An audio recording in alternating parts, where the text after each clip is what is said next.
Ծննդաբերությունը դա կնոջ կյանքում առհասարակ սիրո դրսևորման վերջնակետն է։ Պետք է վայելել ծննդաբերության ամեն պահը։ Շատ կանայք սեփական նախաձեռնությամբ գնում են հենց կեսարյան հատման հեշտացնելու համար այս process-ը։ Բնությունը ավելի խելացի է եւ գիտի ինչ պետք է անի։ Ծննդաբերությունը չի պահանջում ոչ մի բժշկական միջամտություն, ոչ մի ինչ-որ բաներ։ Զուգընկերը ավելի օգնում թե խանգարում է process-ին։ Ասենց ուշադիր կանգնած ասում են, հենց երեխան դուրս է գալիս, իրանց համար էլ է ստրես։ Կան արդյոք այսօր մեթոդներ, դիրքեր ծննդաբերության, որոնք կոմֆորտ իրավիճակ են ստեղծում հղին ծննդաբերության համար։ Ասում էին, երբ ծնկները կպավ գետնին, երեխան ծնվեց։ Մենք հիմա ընդունում ենք դուլաների պրակտիկան Հայաստանում։ Մենք հայերս մի քիչ այսպես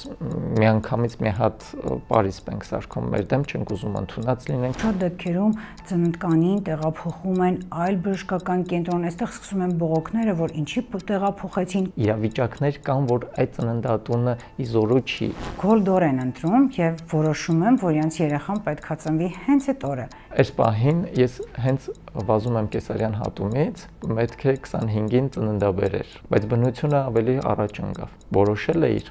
ստացվեց ինչ-որ բան, Աստված տվել է, այսինչ օրը պետք է լինի, մեկը լինելու է այսինչ օրը։ Ձեզ երբևէ հաջողվել է համոզել։ Խիչը ծնվեց, վռազում են, ինչ-որ բան են անում, հասկանալով, որ այդ ամեն ինչը process է, որ աստիճանաբար պետք է կատարվի, դուրս գա, որ ոչ մամային վնասի, ոչ երեխան վնասվի։ Բարև ձեզ, ես Անին եմ։ Մեդֆորումում խոսելու ենք ծննդաբերությունից։ Իմ հյուրը Սուրբ Գրիգոր Լուսավորիչ բժշկական կենտրոնի ծննդատան հղիների ախտաբանության բաժանմունքի ղեկավար Արմեն Մկրտչյանն է։ Բարև ձեզ, դոկտոր։ Բարև ձեզ։ Շնորհակալ եմ, որ ինձ մոտ եք։ Ես էլ եմ շնորհակալ։ Հղիներին ամենաշատ անհանգստացնող խնդիրը դա ծննդաբերությունն է։ Կարծում եմ ոչ պակաս անհանգստացնող խնդիրը ձեզ համար, քանի որ ձեր ձեռքերում այդ պահին երկու կյանք է՝ եւ մոր, եւ նորածնի։ Ինչպիսին են զգացողությունները եւ պատասխանատվությունը։ Նախ կնոջ կյանքում առհասարակ ամենակարևոր եւ ամենապատասխանատու պահն է ծննդաբերությունը, պահ չասել շրջան։ Եվ ծննդաբերությունը դա կնոջ կյանքում առհասարակ սիրո դրսևորման վերջնակետն է։ Ինքը ծննդաբերությունը շատ հաճելի process է։ Հաճելի ոչ միայն process, նաև մայրանալու այն բերկրանքը, որոնց շատ կանանց անգամ տված չի։ Վերջնակետը ծննդաբերությունն է եւ ծննդաբերությունը պետք է վայելել։ Որովհետև վերջնակետում երբ են երեխան մանուկը դնում ենք արդեն մոր կրծքին, իրանք ամեն ինչ մոռացում է ծննդաբերության հետ կապված բոլոր բարդությունների իրանց մոտ։ Իրանք արդեն սկսում են ավելի լավը հիշել, ավելի լավը լինել։ Իրանք վերջնակետում իրանց արդեն սիրո պտուղը վայելում են, արդեն սկսում է իրանց հաջորդ փուլը ծննդաբերությունից հետո։ Ու ծննդաբերությունը կարևոր բան է։ Կնոջ կյանքում փոխում է ամեն ինչ, արդեն իրանք կյանքին լրիվ այլ ձև են նայում ծննդաբերությունից հետո։ Սովորական կյանքի մի փուլ է եւ պետք է անցնել, պետք է վայելել ծննդաբերության ամեն պահը։ Ծննդաբերության ցավը բոլոր ցավերից տարբերվում է նրանով, որ ինքը դադարի ժամանակ ունի։ Մի որոշ ժամանակ մի քանի վայրկյան ցավ եւ դադար։ Անընդհատ ատամի ցավի նման չի, որ բռնեց այս ցավը եւ վերջ, այս կանայք արդեն չեն կարող դիմանալ, որոշակի ժամանակ ունեն։ Այնքան կանանց մի մասը կա, երբ անգամ ցավից դուրս իրանք փորձում են հանգստանալ, անգամ քնում են։ Հենց ցավը նորից սկսում է իրանք սովորական, փորձում են շնչել, դիրքեր ընտրել, հանգստանալ, ինչ որ բան, նորից ցավից դուրս բան։ Եվ այս ամեն ինչի վերջնակետը պտուղն է, իրանց գենոմի շարունակությունը, իրանց հետագա կյանքի երջանկությունը, որոնք արդեն վայելում են հետագայում։ Կանանց համար դա ծննդաբերությունը, բնական ուղիներով ծննդաբերությունը դժվար հաղթահարել է, թե հոգեբանորեն, թե ֆիզիկապես։ Եվ շատ կանայք սեփական նախաձեռնությամբ գնում են հենց կեսարյան հատման հեշտացնելու համար այս process-ը, ձեր վերաբերմունքը դրան։ Մեկ պատրաստված կանայք, երբ իրանք գիտեն ինչ է ծննդաբերությունը, ինչպես է ընթանալու եւ վերջնական ինչ է լինելու, իրանք շատ հանգիստ ընդունում են ծննդաբերության բոլոր փուլերը։ Կեսարյան հատումը դա իր հերթին վերցրած ինքը վիրահատություն է։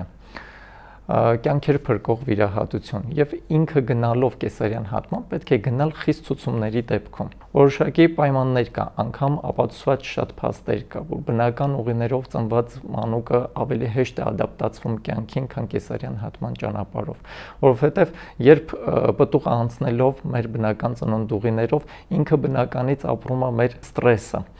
Սա կյանքի համար շատ կարևոր պահ է, ստրեսային իրավիճակներում ոնց է հարմարվում եւ դուրս գալու կյանքի ընթացքում ինքը այդ ստրեսը արդեն ապրելով կարողանում է հեշտ հարմարվել կյանքին եւ ավելի լավ ապրել որովհետեւ մենք այդ ամեն մի կծկանքի ժամանակ ծննդաբերական նեղ ուղիներով անցնելով իր կորտիզոլի արտադրությունը բերում է նրանում որ իրանք ավելի լավ սկսում են ավելի հասուն եւ ավելի լավ ընկալել կյանքը Իսկ այն երբ իրանց մի քիչ այսպես ճակերտային ասած, երբ արդեն պտղին ամեն ինչ շատ ավելի հեշտ է տրված, այս գլխից իրանք կյանքի որոշակի դժվարություններին հարմարողականությունն էլ իրանց մոտ ավելի բան չի։ Եվ վերջի վերջո սա աշխարհում վերցրած ամենամեծ արյան կորստով վիրահատությունն է կեսարյան հատումը։ Պետք է հասկանալ հարցնել կնոջ համար կեսարյան հատումը։ Կինը այդ պահին ուզում է հասկանալ, որ չէ, ցավ չեմ ուզում եւ այլն, այսինքն ինչ, եւ գնում է կեսարյան հատման, բայց կեսարյան հատման այնքան բարդություններ եւ այնքան բաներ կան, որ անհարկի կեսարյանները այդքան շատացել են, հենց ինչ որ բաների պատճառով։ Մի մասը ծննդաբերության չեն ուզում գնալ, ինչ որ մեկը սենց, մեկը նենց։ Չէ, չի ընդունվում այս տարբերակը, որովհետև մեծ վիրահատական պրոցեդուրա է եւ մենք ունենք այդ վիրահատական եւ բարդություններ, վիրահատական բարդություններ, որոնք կարող են ավելի վատացնել հետագայում կնոջ կյանքը, մինչեւ անգամ ընդհուպ մահվան։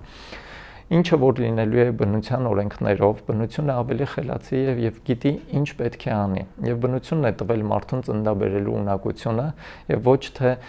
մարդ ստեղծել կամ ինչ որ բան։ Շատերը կասեն, այս դարում խի պետք է այսպես լինի, խի այնպես լինի, իմ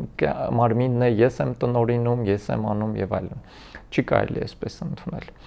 Ծննդաբերությունը կարևոր փուլ է եւ պարտադիր փուլ է։ Կինը ստեղծված է նրա համար, որ կյանքը պետք է շարունակի եւ պետք է ունենա երեխա, պետք է ծննդաբերի։ Ծննդաբերության ինչ որ անախորժ իրավիճակներ ստեղծվելուց մենք կյանքի ցուցումներով գնում ենք կեսարյան հատման։ Կեսարյան հատման գնալուց մենք էլ փրկում ենք այդ պահին կյանքեր, փորձում ենք դուրս բերել այդ վիճակից։ Բժշկին հենց դա է տրված։ Ծննդաբերությունը չի պահանջում ոչ մի բժշկական միջամտություն, ոչ մի ինչ-որ բաներ։ Հիմա ամբողջ աշխարհը գնում է փափուկ ծննդաբերության տերմինի հետևից։ Փափուկ ոչ մի բանով մենք չենք ինչ-որ բան անում այդ հղի կնոջը։ Всё, ծննդաբերության է, ինքը հանգիստ իր ծավերն է քաշում, ինքը վայելում է իր զուգընկերոջ հետ, իրար հետ ուրախանալով, անցնելով, ժամանակ վայելելով, ապարելով, տարբեր դիրքեր ընդունելով, ինչ որ ոնց իրան հարմար է, լողանալով, ոնց ուզում է եւ վերջնական արդյունքում ծննդաբերում է ծննդուղիներով դուրս է գալիս ֆիզիոլոգիական ոնց որ տրված է այդ երեխան։ Պտուղը այնտեղից դուրս եկավ, նորածինը արդեն իրանք հաջորդ էտապներն են արդեն գալիս, հետծննդյան շրջանն են վայելում, մնացած եւ այլն այսպես։ Ինչը որ բնությամբ տրված է։ Կինը ծննդաբերելուց եւ իր գեղեցկությունն է շատանում, շատ սխալ կարծիք կա, հիմա ուրոգինեկոլոգների մի մասը իջեցումներ, այս ինչեր, այն ինչեր, ոչ, ծննդաբերությունից հետո հա որոշակի մեր կոնքի մկանները թուլանում են, այս ինչ են անում, բայց մենք հատուկ վարժություններ ունենք, հատուկ բաներ, որոնք այդ ամեն ինչը վերականգնում են։ Կեսարյան հատումներից հետո էլ եթե կինը իրան նորմալ չնայեց, որոշակի այդ բաները լինում են։ Շատ կանայք գնում են էսթետիկ որոշակի բաների իրանց սեռական օրգանների էսթետիկ վիճակը պահելու համար գնալ կեսարյան հատման։ Ինչի՞ ծննդաբերությունից հետո ավելի է գեղեցկանում այդ սեռական օրգանների մասերը, խեք ինչ որ բաների գնում, խեք միայն համարում այսպես պետք է լինի։ Վատ կարծիքներ եւ թույլ կարծիքներ կողքերից լսելով ժամանակակից ինտերնետը համացանցը այնքան է տարածված լուրերով եւ հետո հանկարծ մենք երբ ռոպագանդում ենք ասում ենք ծննդաբերության բաները ու հանկարծ մեկ էլ մի որոշ կազմակերպություններ սա իմ մարմինն է սա ինչ որ բան սկսում են ինչ որ բաներ վայելել եւ այո դարձել ենք այսինքն մենք հայերս երեխա սիրող ազգ ենք հա մեզ այդպես ենք ներկայացնում երբ որ մենք մեր հաղորդումից մեկի ժամանակ անդրադարձանք հենց կեսարյան հատման միջոցով ծնված նորածինների հնարավոր առողջական խնդիրներին, գիտեք ինչպիսի ակտիվ քննարկում սկսեց կոմենտ բաժնում, երբ որ նույնիսկ հետադիմական էր համարվում այնտեղ, հա, մարդկանց կողմից մարդուն խրախուսելը բնական ճանապարհով ծննդաբերության գնալուն, համարելով այն հետադիմական, որ այս որ դարն է, որ կինը պետքա ցավ քաշի, այսպիսի մոտեցում կա հենց, հա, որ կեսարյան հատումը ավելի թեթև է, ավելի հեշտ է, բայց փաստորեն կեսարյան հատումն էլ իր հերթին ունի իր բարդությունները։ Եվ այստեղ եւ երեխայի համար եւ մոր համար ավելի կարեւոր է գնալ բնական ճանապարհով ծննդաբերությանը։ Խոսեցիք զուգընկերոջ ներկայության այս ծննդաբերական process-ին, արդյոք սա Հայաստանում ընդունված է եւ զուգընկերը ավելի օգնում թե խանգարում է process-ին։ Մի փոքր մանրամասնենք ես։ Նայեք, սա ինչ որ կրթության մակարդակի մասին է խոսում։ Մեր մենտալիտետը այնպես է, որ մեր տղամարդիկ բնորոշ չի, որ անպայման իրանք ծննդաբերությանը ներկայանան եւ պատրաստվածել չեն, որովհետեւ մեր նախ ոչ սեռական կյանքի մասին, ոչ ծննդաբերություններ եւ այլն դպրոցական կյանքից չկա եւ որոշակի ինտերնետից ձեռք բերված ինչ որ բաներ են, որոնք իրանց համար խորթ են։ Բայց երբ կրթված է լինում զույգը, զուգընկերը եւ բան, ինչի եթե իրանք համատեղ կյանքում ստեղծել են այդ պտղին, համատեղ կյանքով էլ փորձում են իրանք լույս աշխարհ բերել։ Ես ասում եմ համատեղ, որովհետև այնպես չի, որ տղամարդն է ծննդաբերում, բայց իսկապես տղամարդն է ծննդաբերում, երբ ինքը մասնակցում է ծննդաբերությանը։ Ամեն շնչառությանը կնոջ հետ շնչում, իր հետ, այդ ամեն ինչ ավելի թույլատնում է։ Երբ կինը հասկանում է, որ ինքը մենակ չէ, շատ ավելի հեշտ է տանում այս ծննդաբերությունը։ Զուգընկերները, ժամանակակից նաև արդեն մեր մանկաբարձության մեջ տարածված է դուլաների մասնակցությունը, որոնք արդեն պրոֆեսիոնալ աջակիցներ են իրանք համարվում եւ գիտեն ոնց օգնեն, ոնց ասել, այս շնչառությունը, այս դիրքերը, շարժումները եւ իրանց բավականին հեշտացնում է։ Ավելի հեշտ են կարողանում տանել այդ ծննդաբերական ասած այսպես ճակերտավոր դժվարությունները, որովհետև սրանք հաճույք պետք է լինի կնոջ համար, ոչ թե դժվարություն։ Ինչ որ պահ գալիս է, երբ ինքը արդեն դառա դժվարություն, դա արդեն նորմալ ֆիզիոլոգիա չի դառնա։ Բայց զուգընկերը շատ է օգնում, երբ լավ գիտի, բայց մենք Հայաստանում, երբ ինչ-որ մի մասը կիրթ չի լինում, չեն տիրապետում իրավիճակին, շատ դեպքերում մենք ծննդաբերության ժամանակ թողած արդեն կնոջը գնում ենք զբաղվելով զուգընկերոջով, որ այդ մարդուն փորձենք ուշաթափ լինում կամ ինչ-որ բաներ։ Չնայած դա հանդիպում է նաև արտասահմանում։ Շատ, երբ ես եղել եմ Եվրոպաներում ծննդաբերության ժամանակ տեսնում ես գալիս է կանգնած, ինքը իրան ուղղություն տալիս է ու շատ դեպքերում, երբ այնտեղ ցավազրկման պայմաններում է իրականացում ես ամեն ինչը, կինը այդ պահը կարող է կծկանքը չբանանի, երբ մենք այնտեղ կատեգեի վրա ցույց ենք տալիս զուգընկերոջը, որ հենց այս պահը եկավ կծկանքը, դու իրան հուշի ոնց եղմի, ու իրանք իրանց հետ ասենց ուշադիր կանգնած սպասում են, հենց երեխան դուրս է գալիս, իրանց համար էլ է ստրես։ Կանայք շատ ավելի ուժեղ են, քան տղամարդիկ։ Ու միանգամից տեսնում ես հենց всё, այդ ամուսինն էլ ուշաթափեց, ընկավ, այնտեղ փորձում են ուշքի բերել, ինչ որ բան անել։ Ամեն դեպքում սիրո յուրատեսակ դրսևորում է։ Շատ, եւ այդ սերը երբ կյանքում իրանք այսպես ասած որոշել են իրար հետ պետք է անցնեն, մինչև վերջ իրար հետ անցնում են եւ այդ ամեն ինչը շատ ավելի հեշտ է։ Ծննդաբերության ժամանակ ծնված երեխային մայրն ավելի լավ է կապվում։ Էլին որոշ մարդիկ կան, ինչ տարբերություն, ես ծննդաբերել եմ կեսարյան հատումով, ես իմ երեխային եւ այլն, այսինչ չեմ ասում այդպիսի բաներ կա բոլորին էլ, եթե մարդ անգամ չի ծննդաբերել եւ որդեգրել է երեխային, այդ երեխային էլ են կապվում, բայց երբ դու ծննդաբերել ես եւ քո մեջից դու տեսել ես ոնց է դուրս գալիս եւ ոնց ես դու իրան հանում եւ պահում քո ձեռքերի մեջ, քո կրծքին դնում, սա արդեն աշխարհում այն ամենամեծ հրաշքն է եւ իսկապես երբ մարդուց ծնվում է մարդ եւ ամեն անգամ ես այս հրաշքին ականատես լինելով սպասում եմ հաջորդ հրաշքին։ Տեսեք, այդ որ ասում են, սա որ թիվն է, որ կինը պետք է ցավ քաշի, հա, ինչպես ես նշեցի, կան արդյոք այսօր մեթոդներ, դիրքեր ծննդաբերության, որոնք ավելի մեղմացնում են կամ ավելի կոմֆորտ իրավիճակ են ստեղծում հղին ծննդաբերության համար։ Այո, նախ մենք հիմա այդ առաջներում, երբ գանված մահճակալին պետք է շնչես, պետք է կողմի վրա լինես, ոչ շարժվել, ոչ բան չենք ընդունում այս տարբերակը։ Կինը պետք է լինի ազատ դիրքերով ծննդաբերությունն է խրախուսվում։ քայլելով, շարժվելով, ապարելով, դիրքը ինչ դիրք ուզում ընտրի։ Որոշակի պայմաններում մենք կարող ենք օգնել։ Օրինակ, արգանդի պարանոցի բացման շրջանում առաջարկում ենք որոշակի այսինչ դիրքերը։ Ծննդաբերության, երբ գլուխը կոնքամուտքը պետք է անցնի, որոշակի դիրքեր, ոտքերը բաց, կոնքը փակելու, բացելու խնդիրը կա։ Երբ ինքը կոնքաելքով է դուրս գալի, որոշակի դիրքեր առաջարկենք։ Բայց լավագույն դիրքը, ամենահարմար պայմանը ընտրում է կինը։ Ինչ դիրքով ուզում է ինքը ծննդաբերել, գլխի վրա, փորի վրա, կանգնած, նստած, պառկած, ինչ դիրքով իրեն հարմար է։ Չենք վնասում երեխային։ Մենք չենք կարող վնասել, որովհետև բնությունը ավելի ճիշտ թելադրում է իրեն ճիշտ դիրքը ընտրել որոշակի պայմաններում։ Երբ ես Աֆրիկայում էի, ես այնտեղ ծննդաբերությունների մի մասը որ տեսա, մարդիկ ինչ ձև են ծննդաբերում, ոչ ինչ որ մի բան, ցավերը բռնում է, կախվում էին ծառից, ոտքերը, ծնկները կպցնում գետնի վրա եւ ծննդաբերում էին։ Երեխային տակից դուրս է գալ։ Երբ այս ամեն ինչը դուրս մենք բան ենք անում, տեսնում ենք բնությունը ինքան խելացի է, որ այստեղ նախ այդ ճնշման պայմաններում, երբ ինքը բան անում, պտուղը այդպես է գալիս, որոշակի դիրքերից ծառից ինքը կախվելով կարողանում է այդ դիրքը ընդունել, հետո որոշակի տակից ինքը իր երեխային հանելով, պահելով իր վրա սպասում է այնքան մինչև բան անում, դիրքերը իրանք հարմարացնում են այդ իրավիճակներում։ Դեռ հին ժամանակներից մեր տատերը ասում էին,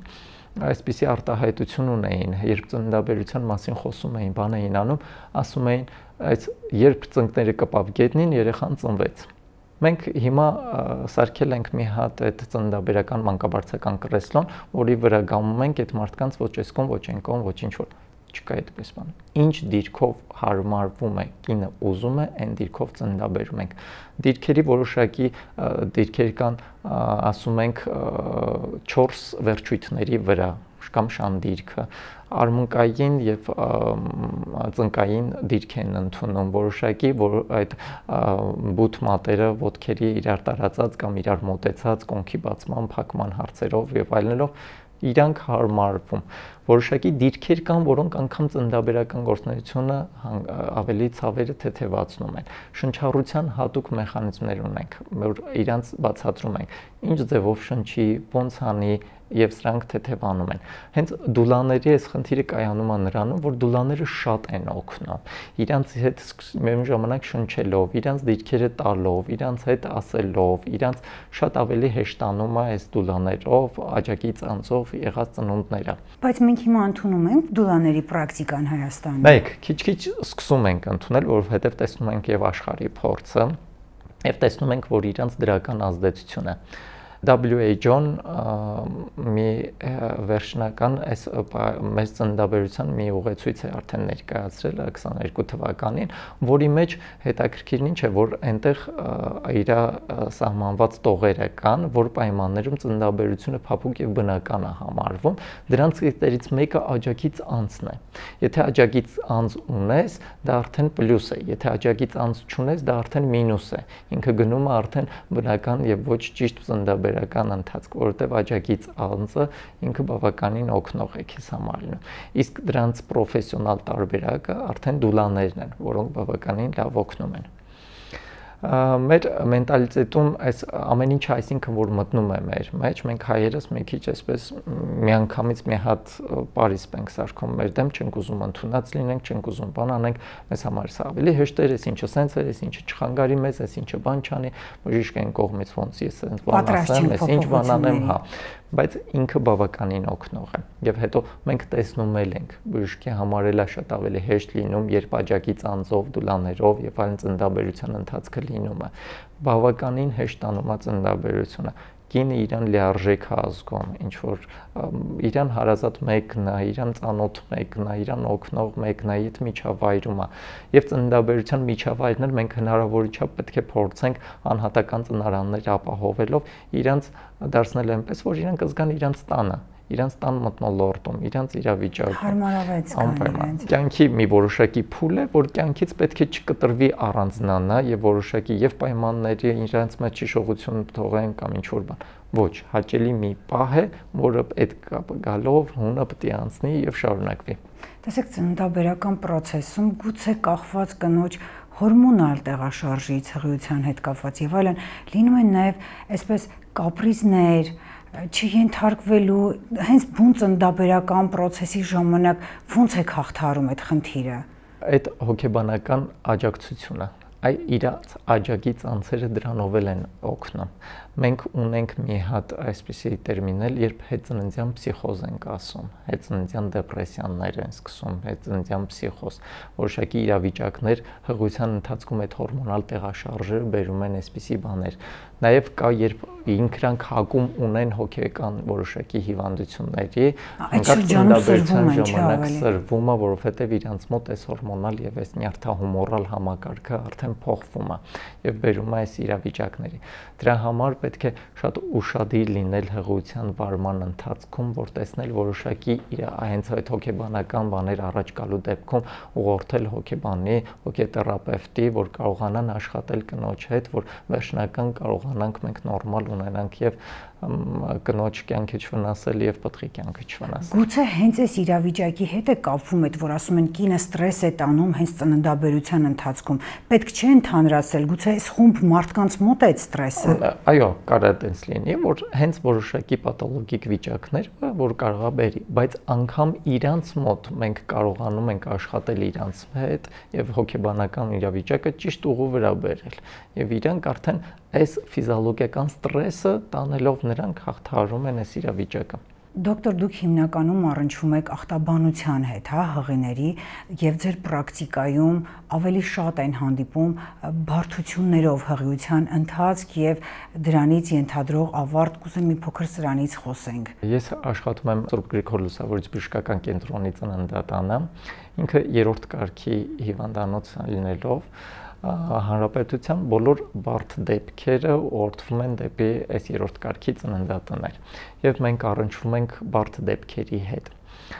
Երբ հղին արդեն հենց հղիությունն է պաթոլոգիկ լինում, երբ հղիությամբ պայմանավորված որոշակի պաթոլոգիաներ են առաջ գալի, երբ այն կանայք, որոնք ունեն ծանր սոմատիկ որոշակի խնդիրներ եւ իրանք հղիացել են, որոնց ցուցված կամ հակացուցված է հղիությունը, ինչքանով մենք կարող ենք մինչև վերջացնել, թե չէ, որովհետև իրավիճակներ են լինում, արքան այդ պաթոլոգիկ իրավիճակներում մենք կյանքի ցուցում ենք դնում, կոնսիլիում հրավիրում եւ փորձում հղիությունը բժշկական ցուցումներով ընդհատել, հաշվի առնելով մոր կյանքը,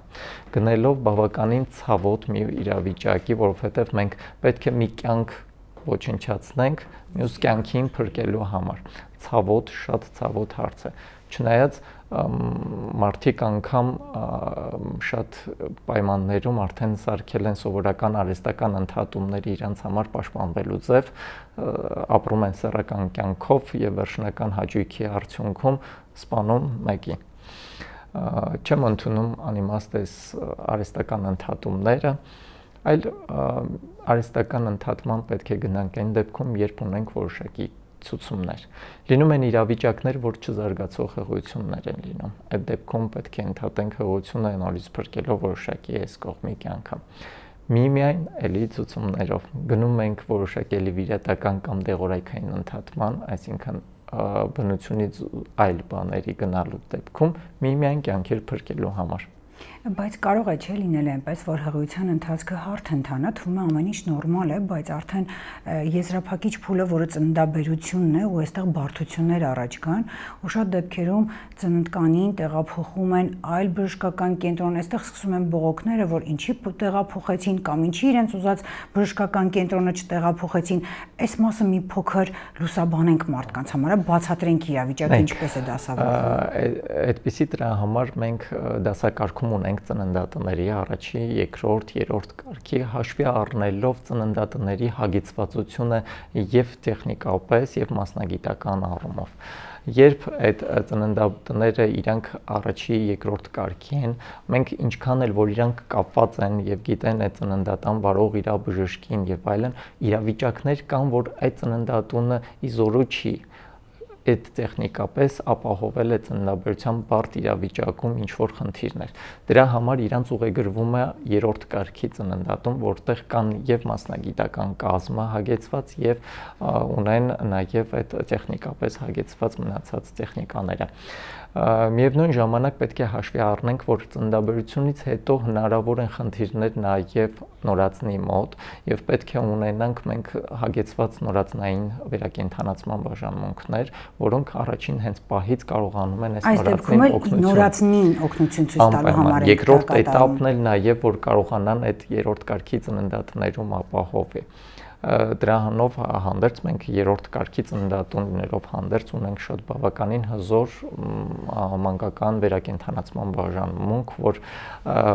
նաև իրանց խնդիրն է ոչ միայն նորմալ երեխա կարողանան այդ հետագայում նորածնից ունենալ երեխա, կենդանի եւ այլն, այլ նորմալ կյանքին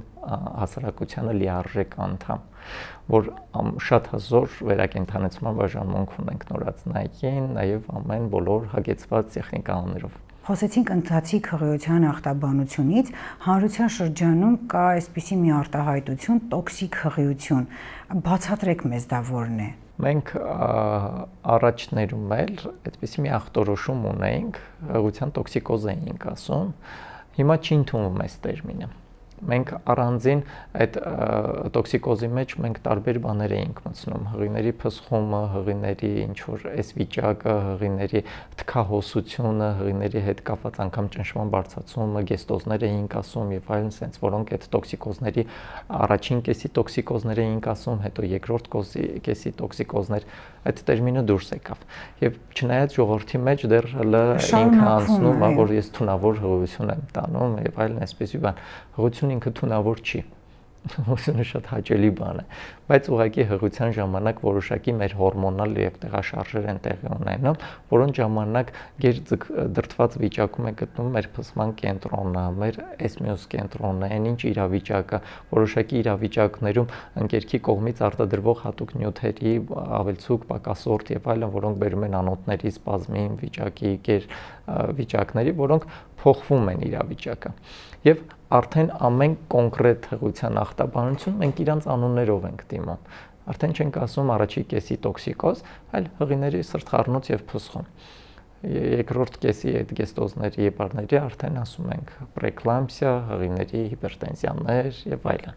Այսինքն ունենք հստակ դասակարգում արդեն կոնկրետ ինչ որ մի բան, որը հղիության հետ է կապված, կոնկրետ այդ անուն տալով հղիության հետ։ Երբ այսինքն պտուղը մենք հանեցինք, այդ իրավիճակը պետք է անցնի օրգանիզմից կամ պետք է անցնի առաջի 2 ամսվա ընթացքում։ Եթե դեռ դա շարունակում է մնալ, ուրեմն հղիության պայմանավորված չի։ Ինքը օրգանիզմում ունեցել է խնդիրներ եւ պահանջող նայեք, մենք հղիության որոշակի այդ իրավիճակներն էլ որոնք պայմանավորված են հենց հղիությամբ, իրավիճակներ կան, որ իրանք էլ են պահանջում, որ մենք հենց այդ պահին պետք է լուրջ իրանց եւ բուժումներ եւ ուշադրություն դարձնենք, որ ինչ որ բան չլինի։ Օրինակ պրեկլամպսիան երբ ասում ենք, ինքը երբ թարգմանում ենք, ինքը համարվում է